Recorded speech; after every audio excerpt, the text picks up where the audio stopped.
Oh, hey there. I didn't think anyone would actually click on this video. You want to watch my show? You know you can watch the sports right now, right? The news? You can just be on your phone. You want to watch my show. Alright, let's get the show started. Well, hey, it's time for a proper introduction. My name's Aman, and like the title of the show says, I'm here to take care of some business. Now, I know it's weird seeing someone like me on TV. I know, I'm pretty freaked out too. But thanks to TELUS, you don't have a choice anymore. I made it to the small screen. But I'm not going to waste this opportunity. I'm going to give back to my community by highlighting small businesses throughout this series. In today's episode, we'll be going to Boo Vintage, a local thrifting store in the heart of Calgary's Chinatown. Let's get the show on the road.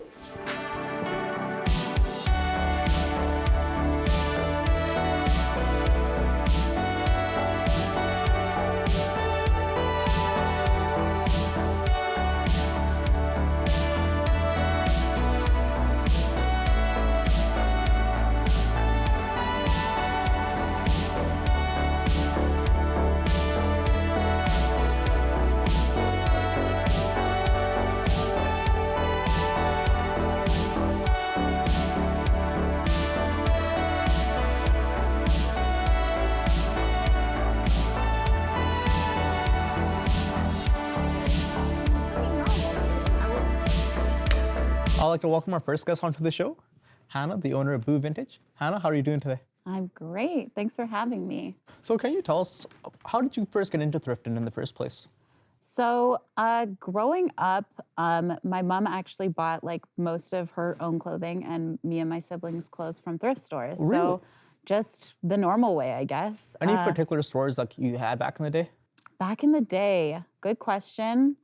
I think it's honestly a lot of the like big box stores that still exist today. So like Salvation Army, Goodwill, Value Village, stuff like that. What do you think of Value Village? Because they get a little bad rap nowadays in the thrifting community.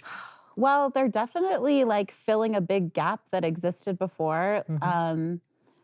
I personally, I think that there's better things that they could do with all the money that they're making, but they're a for-profit business. So that's not really in their structure. So like an alternative is like a store like Good Neighbor, which is a grassroots run, pay what you can thrift store based in Calgary, started by myself and some of my friends. And what we're trying to do is like push out businesses like Value Village, where like they kind of get all these free donations and then resell them and keep all their profit.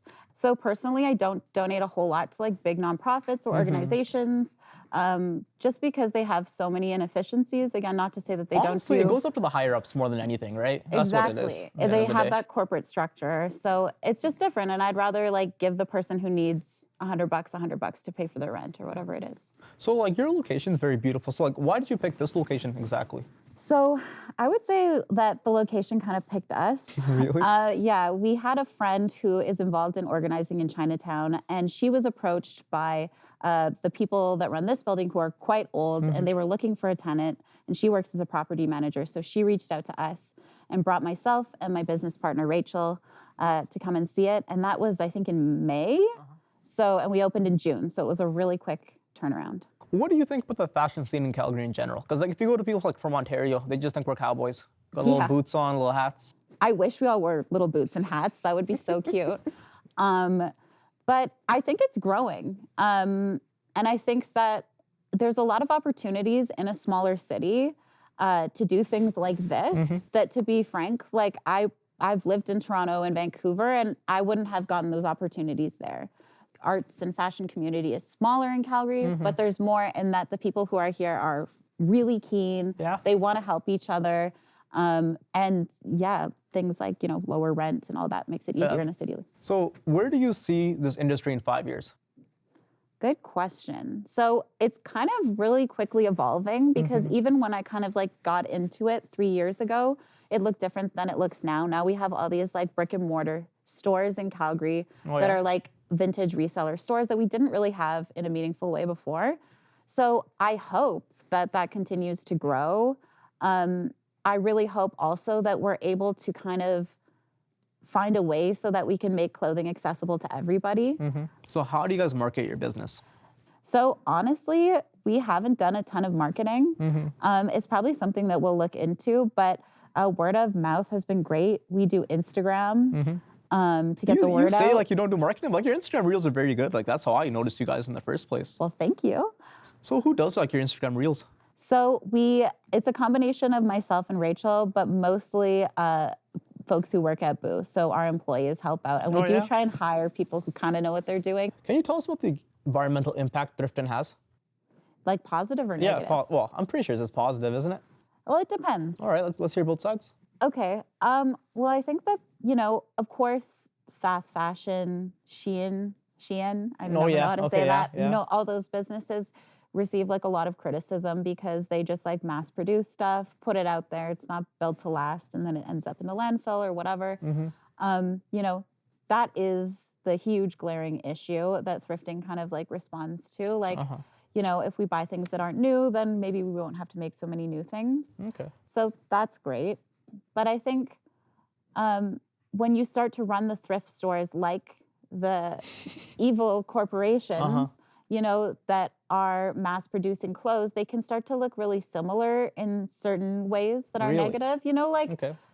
Just the way that any kind of big corporation without, enough worker protections and stuff can look. So I think it's also about just being mindful of the thrifting businesses that we build, and that just being a thrifting business, a business based on, recycling secondhand products doesn't make you an ethical business. Yeah. Well, I appreciate so much for you being on our show today. Really appreciate it. Everyone, please give a round of applause to Hannah. Thank you. Please welcome our next guest, Rachel, the co-owner of Boo Vintage. Everyone, please give a round of applause. Rachel, the co-owner of Boo Vintage. For myself, I guess. For sure. Shout yourself out, you know? So what made you go into thrifting in the first place? As a Chinese person, thrifting is not really common in our culture.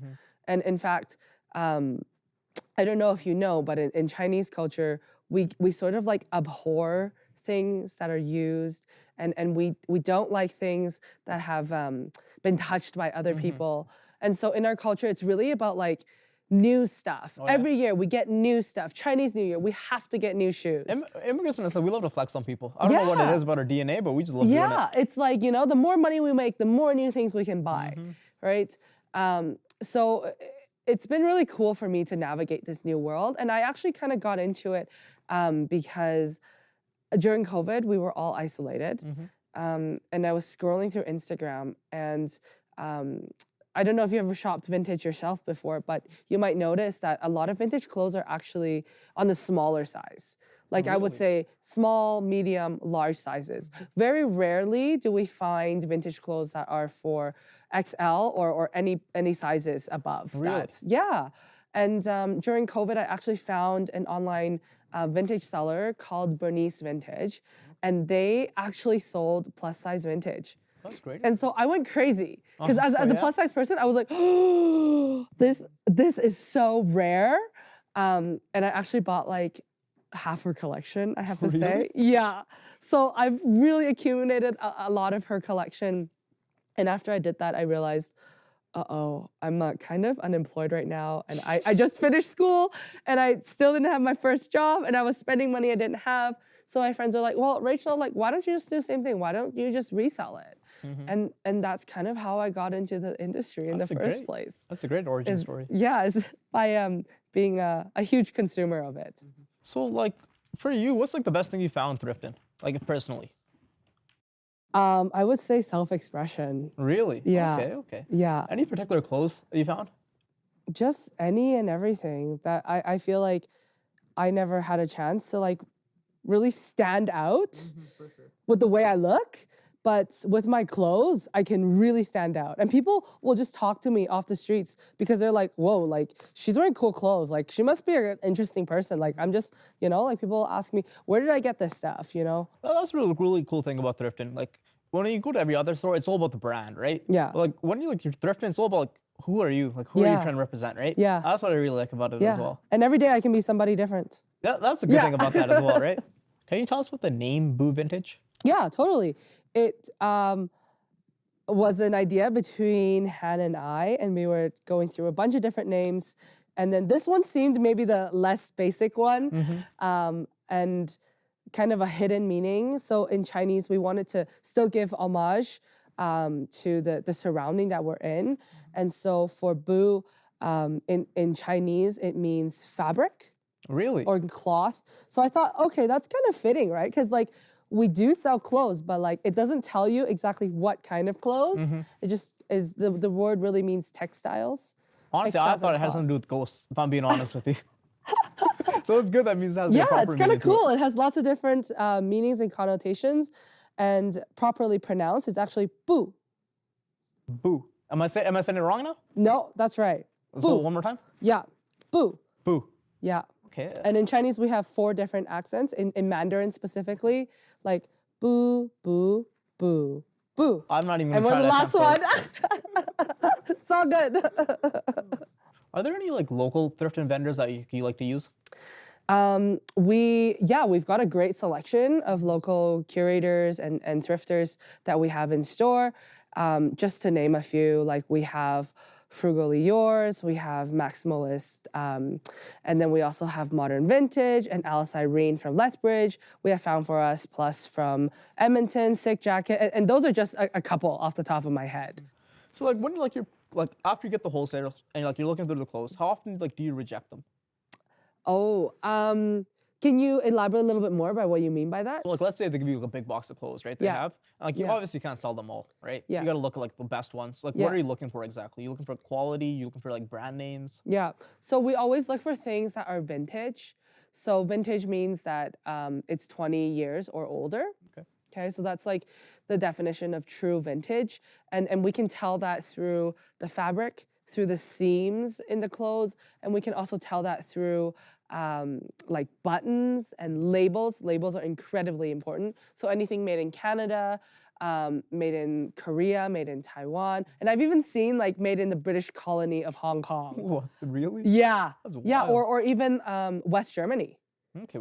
Damn. Yeah. You got a very wide range. Yes, totally. So we really try to reject a lot of fast fashion because it's like, well, you can get that anywhere, right? You don't have to come to our store to get it, and we want to stay true to our name. All right, that was very good of y'all.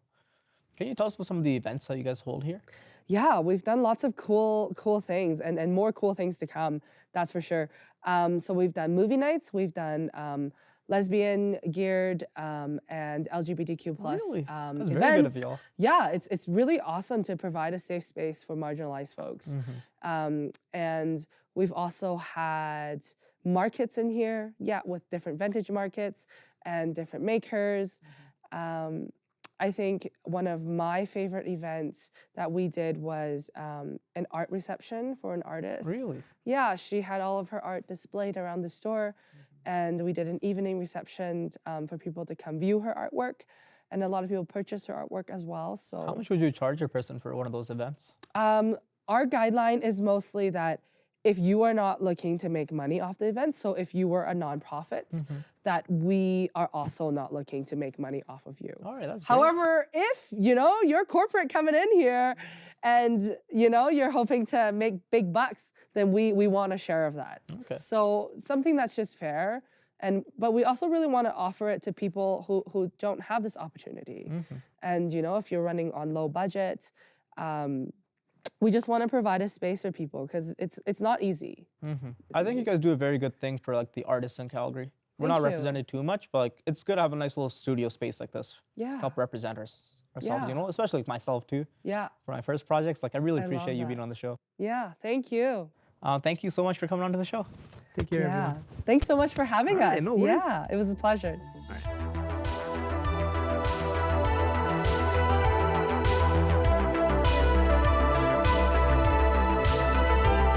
Camera's looking good?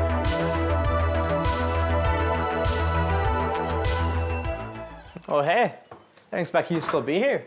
So what you think of today's episode? I thought it went pretty well. Thought Hannah and Rachel had a lot to say, don't you think so?